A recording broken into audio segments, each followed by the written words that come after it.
Shalom saudara, kita kembali mengikuti Abam episode 780. Dari wanita usia 58 sudah menikah. Pak Eras, apa arti maksud dari 1 Korintus pasal 4? Saya betul ya, 1 Korintus.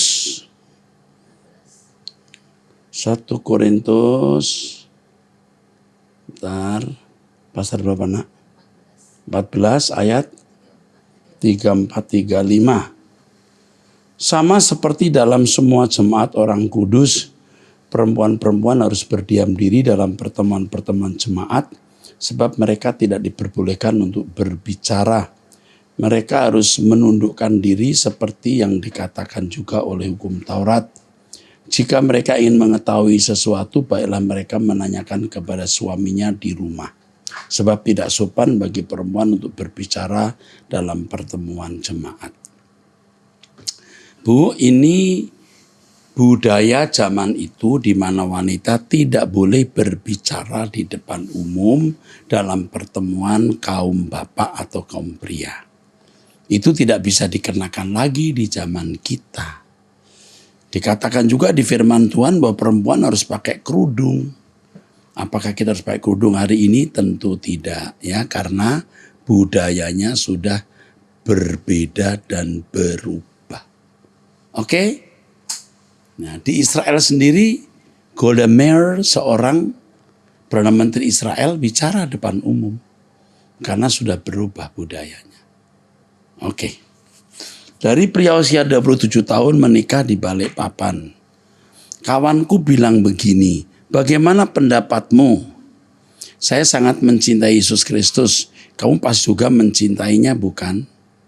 Jika Yesus Kristus batal disalib seperti putra tunggal Abraham yang juga batal dikorbankan, karena Yesus sangat ketakutan, sangat sedih, dan makin sungguh-sungguh berdoa, tentu Allah Tuhan Bapa mengabulkan doa Yesus itu.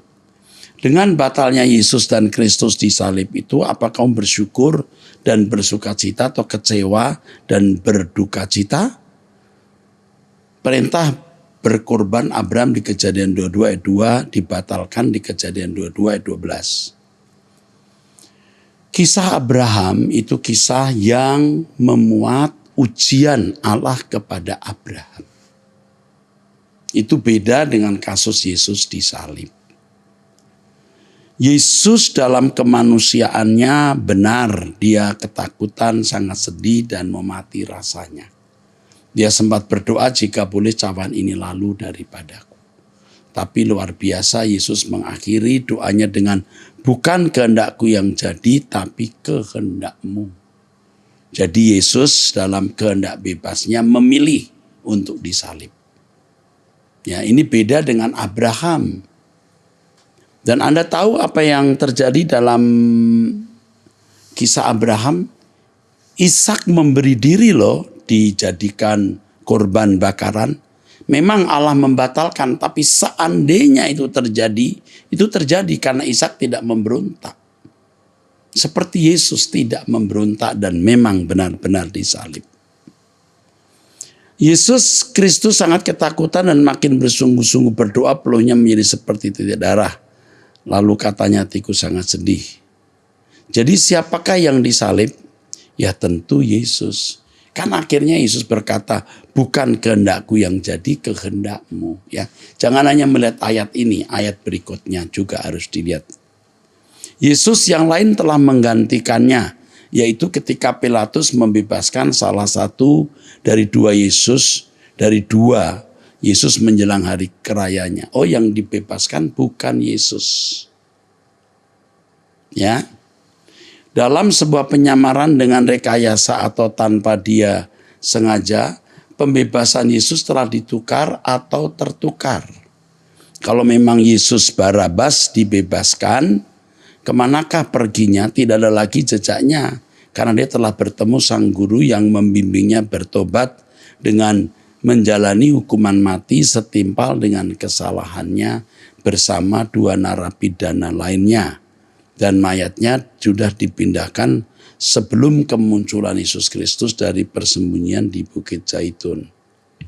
Oh, Cerita-cerita seperti ini bukan hanya sekarang, dari dulu juga sudah ada. Bahkan perwira-perwira disuap untuk mengatakan bahwa Yesus tidak bangkit. Tapi dalam kisah itu murid-murid Yesus menyaksikan sendiri Yesus yang tangannya berlubang paku. Jadi kalau Barabas yang disalib pasti dia mati. Atau yang lain pasti mati. Tapi ini bekas salib di tangannya. Dan Anda tahu bagaimana Petrus ketakutan dan menyangkal Yesus. Kok bisa kemudian hari dalam waktu beberapa minggu Petrus begitu berani menghadapi imam-imam kepala dan ahli-ahli Taurat dan tokoh-tokoh agama Yahudi. Kalau demi sebuah kebohongan. Yesus bangkit dan murid-murid benar-benar menyaksikan kebangkitannya. Jadi Yesus yang bangkit. Jadi kalau ada cerita Yesus tidak disalib, itu penipuan. Saya buktikan lagi. Kalau Yesus tidak bangkit, tidak memberi kuasa, Injil yang hanya dimulai dari beberapa orang tidak sampai ke ujung bumi. Sebab Injil diberitakan tanpa pedang, tanpa perang. Ditampar pipi kanan, beri pipi kiri, diusir, ya mengalah. Kalau bukan kuasa Tuhan, tidak bisa hal ini terjadi. Oke? Tuhan memberkati. Wanita usia 22 tahun belum menikah di Manado. Saya seorang pelajar dan saya awalnya hidup berkecukupan di waktu saya masih sama di saat masuk kuliah. Saya telah bergaul mengenal dunia malam sampai mendapat masalah dan orang tua saya masih berusaha untuk menarik saya kembali ke jalan yang benar. Tapi saya sudah mengenal dunia malam dan tergiur dengan uang. Sampai saya berhubungan dengan suami orang. Pada akhirnya saya menjalin hubungan dengan seorang bapak yang bahkan lebih tua dari opa saya. Dia membiayai kehidupan saya sedari tahun 2021. Memang karena dia juga banyak mengajarkan saya ajaran Kristus dan dia juga membuat saya sadar dan meninggalkan dunia malam di mana saya minum dan obat-obatan. Sampai orang tua saya pun tahu dengan dia dan mereka pun bahkan sudah terbiasa meminta uang ke saya karena tahu saya punya uang dan mereka seolah buta akan hubungan saya dengan bapak itu. Sampai di pertengahan tahun ini saya bertemu dengan seorang lelaki yang usianya 3 tahun lebih tua dari saya. Sebelumnya saya tidak peduli dengan pacaran bertemu dengan dia. Saya sangat senang dan karena kecocokan pemahaman kita berdua kami semakin dekat dan keduanya pun juga mau berusaha menjalin hubungan yang diberkati Tuhan. Masing-masing kami pun berusaha untuk lebih dekat dengan Tuhan dan memperbaiki diri untuk lebih baik sebelum kami pacaran. Kami pun sudah terlanjur melakukan hubungan badan dan akhirnya kami memutuskan untuk tidak melakukan hal itu. Kami sadar kami salah dan saya pun mengatakan bahwa saya mau sungguh hidup kudus dalam Kristus. Begitupun dengan dia, kami pun sering berdoa bersama. Tapi saya juga berpikir saya menjaga kekudusan dan terlihat baik di depan dia. Tapi saya berhubungan dengan bapak itu. Saya sangat kebingungan dan terbebani dengan itu. Saya belum memperjelas hubungan dengan dia karena alasan saya masih berhubungan dengan bapak itu. Saya pun tidak tahu jika tanpa dia bagaimana biaya kehidupan saya dan kuliah saya yang orang tua saya sudah tidak mampu untuk itu. Saya hanya bisa selalu berdoa dan kiranya lewat acara ABAM ini saya mendapat jawaban penguatan. Kamu usianya masih muda sekali nak, 22 tahun. Kamu jadi simpanan pria. Menurut saya yang pertama kamu jangan hubungan dulu dengan pria manapun. Dengan pria yang usianya lebih tua 33. Yang usianya lebih tua 3 tahun tadi juga belum mandiri. Belum kokoh. Dia belum siap menikah. Dan kalau sampai tahu keadaan kamu yang sebenarnya, belum tentu ya dia mau menikah dengan kamu. Dia sudah tidur sama kamu, dia sudah menikmati kenikmatan itu. Ya, sebaiknya kamu berteman saja dan tidak ada unsur romantis atau unsur erotis dengan dia. Tidak ada. Yang kedua, kamu hubungi opa itu. Kau bilang, opa atau apa panggilanmu? Aku mau berhenti berbuat dosa. Kau kujadikan opa saja ya atau papa. Ya, begitu. Maaf, kamu kalau terus begini, kamu selain pelakor, kamu juga jadi PSK. Itu satu status yang memalukan. Saya tidak tahu kenapa orang tuamu kok tidak mencegah. Senangnya tidak seberapa, tapi kamu masuk neraka. Dan ini kalau terus kamu lakukan, kamu akan berjiwa pelakor. Sekarang belum sampai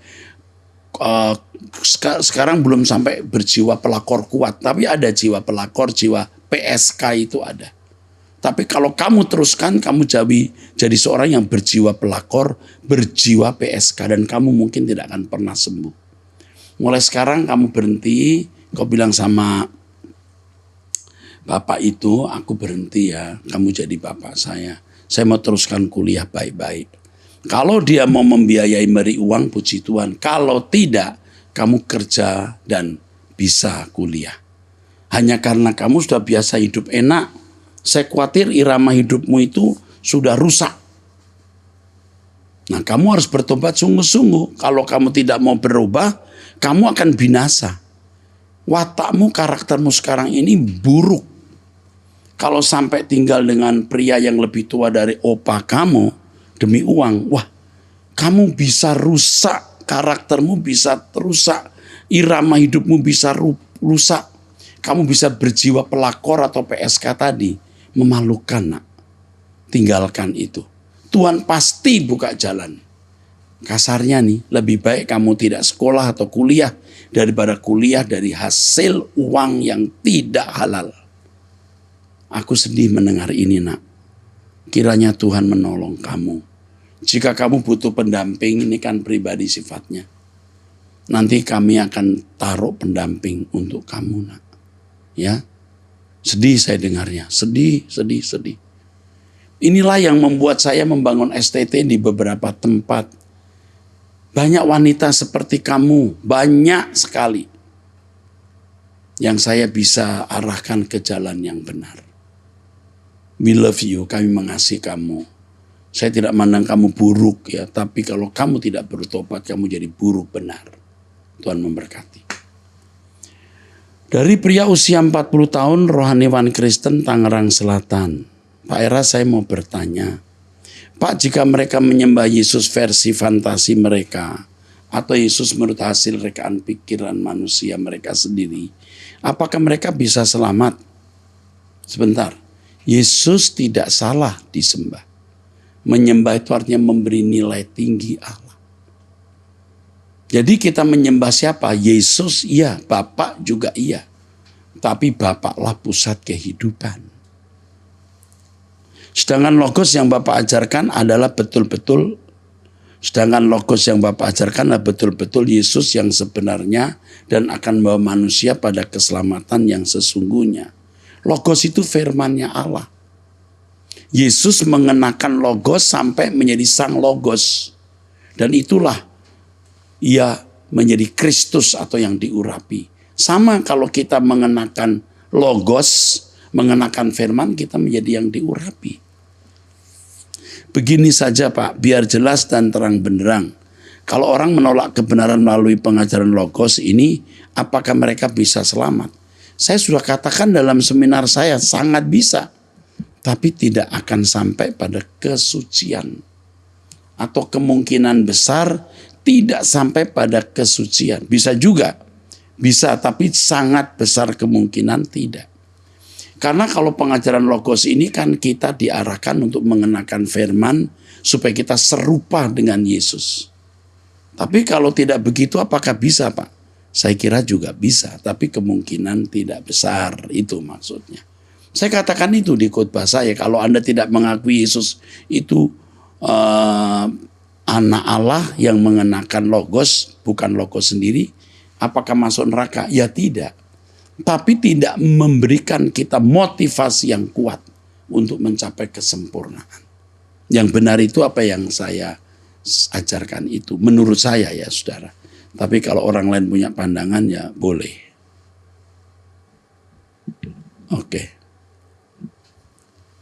Oke, Tuhan memberkati.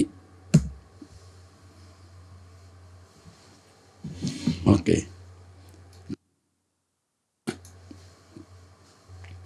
Dari wanita usia 24 tahun single, Tangerang.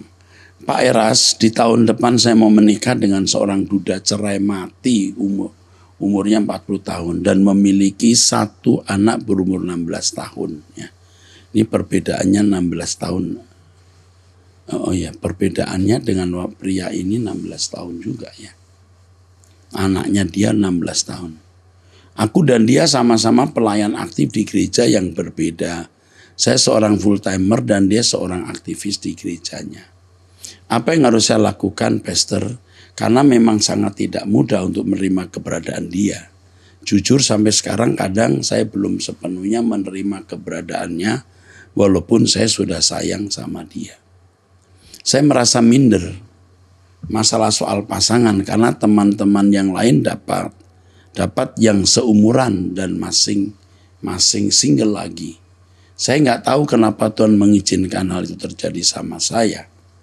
Hal yang tidak pernah saya impikan seumur hidup aku sebelumnya. Dia memang orang yang baik menurut penglihatan saya dan sangat aktif dalam pelayanan. Apakah yang harus aku lakukan sekarang, Pak Pendeta? Yang sesuai firman Tuhan tentang hubungan ini. Jawaban saya mudah sekali, kamu tanya Tuhan saja. Soal perbedaan umur tidak prinsip, ya. Soal dia punya anak juga tidak masalah. Dia sudah betul-betul duda dari istri yang meninggal ya. Jadi dia sudah bebas. Tapi tinggal satu, keputusan palunya dari Tuhan. Dan ini hanya kamu yang akan mendengar ya. Bukan saya atau siapapun ya. Jadi kalau karena nggak enak teman punya pacar seumuran, oh nggak masalah sebenarnya. Tidak masalah. Karena tidak sedikit ya perkawinan yang beda usia, yang tua lebih bisa ngemong, bisa merawat.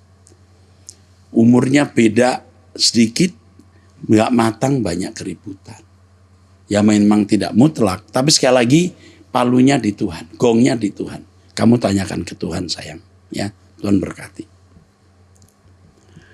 Dari pria usia 48 tahun full timer gereja di Jogja. Pak Era, saya mau bertanya dalam Galatia 4 ayat 6 dikatakan, dan karena kamu adalah anak maka Allah telah menyuruh roh anaknya ke dalam hati kita yang berseru, ya Aba, ya Bapa. Apa maksud roh anaknya ini adalah roh Tuhan Yesus sendiri atau roh kudus sebenarnya? Karena Tuhan Yesus berkata bahwa ada penolong yang lain, yaitu roh kebenaran atau roh kudus yang akan diutus oleh Bapa sendiri. Jika itu adalah sebenarnya roh Yesus sendiri, mestinya dia berkata bahwa itu adalah rohnya sendiri yang datang. Karena pribadi Yesus dengan pribadi roh kudus adalah berbeda. Karena di situ dikatakan penolong yang lain berarti bukan diri Yesus. Ya, roh anaknya bisa orang menafsirkan roh kudus. Tetapi maksudnya bisa spirit atau gairah. Roh itu artinya kan spirit atau gairah. Spirit atau gairah yang ada pada Yesus, yang ada pada kita orang percaya.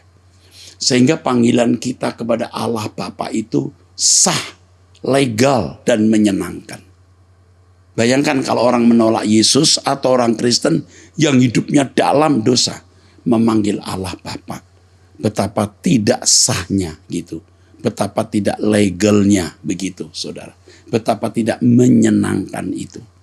Tentu Allah Bapa dalam kebesarannya pasti menerima orang Kristen yang masih berdosa memanggil Allah Bapa.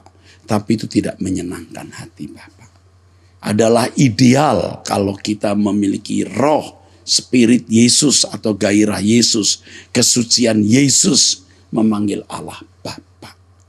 Amin. Kemudian di Roma 8 ayat 9 dikatakan, tapi kamu tidak hidup dalam daging melainkan dalam roh, jika memang roh Allah diam dalam kamu. Tapi jika orang tidak memiliki roh Kristus, ia bukan milik Kristus. Apakah roh Kristus ini sama dengan roh anaknya? Saya jawab, ya, benar. Karena roh Kristus maksudnya spirit, gairah dari Kristus. Hidupku bukan aku lagi, tapi Kristus yang hidup dalam aku. Artinya spirit dan gairahnya Yesus yang diam di dalam kita. Itu ya. Sebab dikatakan sebelumnya roh Allah. Atau sebenarnya ada roh kudus. Roh kudus, roh Allah sama saja. Oke. Di dalam Roma pasal 8 itu saya memiliki buku yang menulis mengenai hal ini. Ya, Roma 8. Ada roh Allah, ada roh Kristus, ya, ada roh saja. Dan ini harus dipahami dengan benar. Ada roh kudus, roh Allah, roh kudus, roh saja, roh Kristus. Nah, itu saja jawaban saya. Roh Yesus saya kira sama dengan roh Kristus. Dengan penjelasan yang baru saja saya kemukakan ini. Tuhan memberkati. Dari wanita usia 29 tahun belum menikah di Semarang. Pak Eras, ini pertanyaan saya ketiga. Yang pertama Bapak jawab dan membuat saya on fire. Sementara yang kedua dijawab langsung oleh Pastor Yehuda dengan mantap. Saat ini saya masih melayani di salah satu gereja di Sinode Pak Eras. Sebagai seorang yang dipercayakan untuk menyampaikan firman dan membuat program pelatihan musik untuk anak-anak sekolah minggu di gereja kami. Dan puji Tuhan, saya sedang kuliah di salah satu STT di Semarang. Untuk memperlengkapi agar saya tidak digugat kapasitas saya saat menyampaikan firman, saya selalu setia dengan dengan khotbah Pak Eras selama 10 tahun belakangan ini, sehingga tidak kaget dengan konsep dan seminar logos yang Bapak bawakan. Karena secara tidak langsung saya mengerti cara berpikir Pak Eras. Kerennya, Bapak juga selalu jujur kalau salah dan berani merevisi. Sehingga kelak kalau ada apapun tentang pemberitaan SK yang mungkin merevisi pengajaran SK yang sebelumnya, Bapak selalu berani bertanggung jawab dan mengambil tindakan. Misalnya menarik buku Tritunggal atas pengajaran Bapak. Itu yang membuat saya yakin tidak ada kemunafikan dalam pengajaran Bapak. Kerinduan saya sebenarnya di STT cuma karena saya harus kerja menopang ibu dan adik-adik saya. Karena Bapak saya sudah berpulang, jadinya hanya memilih STT yang sekarang karena saya bisa kuliah sore sampai malam. Sehingga batu loncatan untuk mengejar mimpi saya menjadi pengajar di STT. Saya mau menjadi dosen killer Pak, dalam artian yang tidak mudah memberikan nilai A. Hanya karena mahasiswa sudah menyelesaikan kontak, tapi tidak memenuhi kualitas sebagai calon pelayan Tuhan. Keresahan saya sebenarnya adalah kemerosotan moral orang Kristen. Yang mana bagi saya ini karena kesalahan hamba Tuhan yang tidak sungguh-sungguh belajar dan tidak hidup dalam kebenaran. Hingga ada satu quote yang saya pegang. Banyak orang yang menguasai firman tapi tidak dikuasai firman. Makanya saya akan gaspol sampai doktor kalau perlu. Karenanya kasarnya sudah muak dengan Kristen yang gitu-gitu aja. Nah, saat ini saya sedang mempersiapkan khotbah untuk pelayanan komunitas anak-anak SMP dan SMA. Untuk pentingnya mempersiapkan masa depan dan hati-hati dengan pergaulan bebas. Ada satu pertanyaan yang buat saya penting dan menjadi tanda tanya besar. Kenapa tanda dari keperawanan terlepas dari masalah sosial adalah darah? Kenapa tanda dari keperawanan terlepas dari masalah isu sosial adalah darah? Kenapa darah ya Pak? Saya jawab dulu ya, belum saya selesaikan. Ini metabolisme tubuh kita. Dan itu Allah ciptakan sejak awal. Ya, bukan yang lain ya. Untuk yang satu itu apa makna dan maksud Tuhan menjadikannya seperti itu? Tentu organ tubuh kita ini dipenuhi darah. Selaput darah itu juga berhubungan dengan darah. Jadi tidak mungkin ada bagian yang tubuh kita yang tidak dialiri darah kecuali rambut tentunya ya. Maaf pertanyaan mungkin aneh dan nyeleneh Pak, walau saya punya jawaban yang mungkin bagus tapi kurang greget buat menekankan makna dari kesucian dan kekudusan bagi teman pelajar nanti. Terima kasih. Jadi kita tidak boleh ya mengukur kesucian dengan tanda darah atau mungkin cara yang lain. Perlu diketahui bahwa ketika seseorang keperawanannya pertama kali hilang akan sakit. Ini ya pasti menunjukkan bahwa ada hubungan antara selaput darah itu dengan darah. Dan ini sebagai tanda yang jelas. Kalau tidak sakit tidak jelas apakah dia masih perawan atau tidak. Ya. Nah, kita harus menghubungkan ini bukan hanya dengan kehidupan manusia modern tapi juga manusia sejak dulu. Rupanya keperawanan itu memiliki nilai dari dulu. Tapi sekarang karena dekadensi moral ya sudah tidak bernilai lagi. Yang Anda harus sampaikan bahwa di dalam darah itu ya, Allah serius. Allah serius. Jadi kalau keperawanan tidak ditandai dengan darah misalnya apa gitu terus kalau keperawanan hilang lalu tidak terasa berarti bukan suatu yang bernilai. Jadi pasti ini suatu yang bernilai yang Tuhan mengendaki agar keperawanan dijaga untuk pria yang pantas menjadi suaminya. Itu Tuhan memberkati. Ya kalau sampai sakit berarti itu penting ya. Tuhan taruh di dalam tubuh wanita itu penting. Ya. Oke. Dari pria usia 36 tahun menikah di Manado. Dari tahun 2010 saya udah pegang prinsip ini. Di mana Yahweh yang saya sembah satu-satunya raja segala zaman dan di Manado. Papa mantu saya seorang gembala dan sharing. Dan saat sharing saya menyampaikan pada papa mantu saya bahwa Papa Yahweh lah yang layak disembah siang dan malam. Bukan Yesus dan reaksi papa saya kurang baik pada saya. Dan ia katakan saya sesat. Dan berbagai macam yang ia sampaikan. Pertanyaan saya Pak Eras, apa saya harus tetap berjemaat di sana? Oh, tetap di situ nak. Jangan melukai mertuamu. Jangan. Kita menyembah Allah Bapa juga menyembah Tuhan Yesus. Karena kita tidak mungkin menyembah Allah Bapa tanpa melalui Yesus. Jadi ketika kita menyembah Bapa sebenarnya kita meninggikan Yesus. Karena kita tidak bisa menyembah Allah tanpa Yesus yang menjadi perantara kita. Dan tidak salah kalau dalam waktu-waktu tertentu kita juga berkata, aku menyembahmu Yesus. Artinya memberi nilai tinggi Yesus. Tapi kita tahu bahwa Bapa lebih besar dari Yesus. Jangan pindah gereja. Mungkin kamu revisi juga perkataanmu, bukan tidak menyembah Yesus ya. Tapi objek penyembahan yang utama adalah Bapa di surga. Oke, Tuhan memberkati. Wanita usia 59 tahun, suami usia 62 tahun, menikah 30 tahun, 2 anak laki-laki. Pak Eras, maaf saya tulis ini untuk yang kedua kali karena yang pertama belum dijawab. Sekitar 2,5 bulan, 2,5 bulan yang lalu. Saya kira tidak mungkin tidak dijawab. Tapi mungkin ya juga kesalahan ini. Nanti akan dihubungi oleh orang saya. Saya biasanya tidak happy kalau ada sampai orang bertanya terus tidak sampai ke meja saya. Bahkan saya bisa marah. Ya. Saya menikah dikenalin saudara suami. Singkat cerita kami tidak berpacaran atau saling mengenal lebih lama. Hanya bertemu 2 kali langsung dilamar menikah. Ternyata setelah menikah baru 1 bulan ketahuan sifat suami penjudi berat sampai saya tidak diberi nafkah.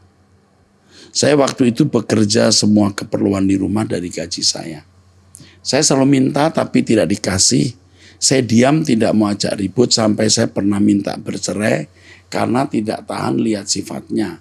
Lalu mertua dan orang tua menyarankan supaya jangan bercerai. Mungkin kalau sudah punya anak tobat. Ternyata tidak juga. Saya sampai stres dan sakit hati. Di rumah tidak ada kasih sayang terhadap istri dan anak-anak. Perjalanan panjang yang kami lalui per puluhan tahun suami tidak bertobat. Derita yang saya alami sangat menyakitkan sampai anak-anak dewasa juga tidak berubah, tetap berjudi. Singkat cerita Pak, kejadian bulan Juni 2003 saya kesal. Saya hajar dia di rumah tidak. Saya hajar dia di rumah. Tidak saya sediakan makan, air minum, sabun, sampo, dan kulkas saya kosongkan selama 19 hari. Akhirnya suami kabur, semua pakaian dan lain-lain dibawa dan tidak ada yang tertinggal barang-barangnya. Yang ingin saya tanyakan sama Pak Eras, apakah saya berdosa mengajar dia baru kali ini selama pernikahan 30 tahun. Padahal kejahatan tidak boleh dibalas dengan kejahatan. Kasihlah musuhmu, itu perintah Tuhan, saya tahu. Setelah kabur sudah 2 bulan ini Pak, apa yang harus saya lakukan? Oke. Mengasihi musuh, kalau itu suami kau pandang musuh, tidak harus memanjakan dia. Dari dulu kamu memanjakan dia. Dia terus main judi, kamu kerja keras. Apa yang kamu lakukan memang mestinya tidak begitu, tapi kalau sudah ya minta ampun. Menurut saya kamu diam saja. Jangan babibu, jangan buat apa-apa, diam saja. Anak-anakmu pasti sudah umur 25 lebih, 20 lebih, jalan sama anak-anak. Orang tua seperti ini, pria seperti ini tidak patut hidup menjadi teladan. Jadi jalan hidup, tak usah telepon dia, tidak usah menantikan dia. Kamu yang sudah umur cukup tua ini ya, kamu yang sudah usia 59 mau 60 tahun ini ya. Jadi anak kamu mungkin usianya sudah berapa tahun nih? 25-an ya. Lebih baik 25 ke atas atau 20 tahun ke atas. Kamu cari Tuhan saja. Suami seperti itu tidak layak hidup menjadi suami bagi istri dan anak-anak. Oke? Udah, jangan menoleh ke belakang, jalan hidup ke depan. Yang saya tadi agak marah adalah teman kamu bisa yang memperkenalkan kamu itu loh, saudaranya. Udah pasti tahu dia penjudi. Kok bisa loh barang rongsokan gini dikasih kamu? Hah? Bisa loh sampah begini kok dikasih kamu? Jahat dia. Dia jahat itu. Dia pasti tahu bahwa saudaranya itu penjudi. Kok bisa loh dikasih kamu? Jahat dia. Wah, nggak boleh begitu. Bagi yang lain saya ingatkan kalau mau menikah jangan seperti beli kucing dalam karung. Ternyata bukan kucing tapi ular. Oke? Ya. Teruskan ya. Jadi saya mau saudara benar-benar serius ya mengikuti Truth ID, doa bersama ya. Supaya saudara-saudara terus makin hari makin bertumbuh. Oke, yang terakhir dari seorang pria usia 47 tahun. Pak Eras 20 tahun lebih saya mengenal dan mengejar kebenaran melalui pelayanan Pak Eras. Dalam terang dan gelap dunia. Pertanyaan saya adalah bagaimana kita mengidentifikasi dan mengenal kawan seperjuangan dalam Tuhan. Supaya dalam usia terbatas 70-80 tahun, Tuhan izinkan kita bertemu dengan kawan seperjuangan dalam mencari perkenanan Tuhan. Tidak buang waktu dan hati. Bertemu dengan orang yang pada akhirnya membuat kita kecewa. Identifikasi macam apa yang harus kita kedepankan. Jadi begini, kita harus peka dengan Tuhan. Tetapi walaupun peka, belum tentu kamu dipertemukan orang baik-baik. Yesus pun dipertemukan dengan Yudas. Itu 10% loh. 1 di antara 12. Kita akan pasti dipertemukan Tuhan dengan orang-orang seperti itu. Yang melaluinya kita belajar sabar, Melaluinya kita membagi kasih. Dan kalau memang orang itu jahat, menjati kamu misalnya suatu hari, dia suatu hari menghadap Tuhan. Dia bertanggung jawab. Nah, kadang-kadang orang-orang jahat yang ada di sekitar kita itu menyempurnakan kesucian kita, tetapi menyempurnakan kejahatan dia karena memang dia jahat. Jadi jangan berharap selalu ketemu orang baik-baik, tetapi berjalanlah dengan Tuhan, Tuhan akan pimpin jalan hidupmu. Ya, sampai ketemu di episode yang akan datang. Tuhan memberkati.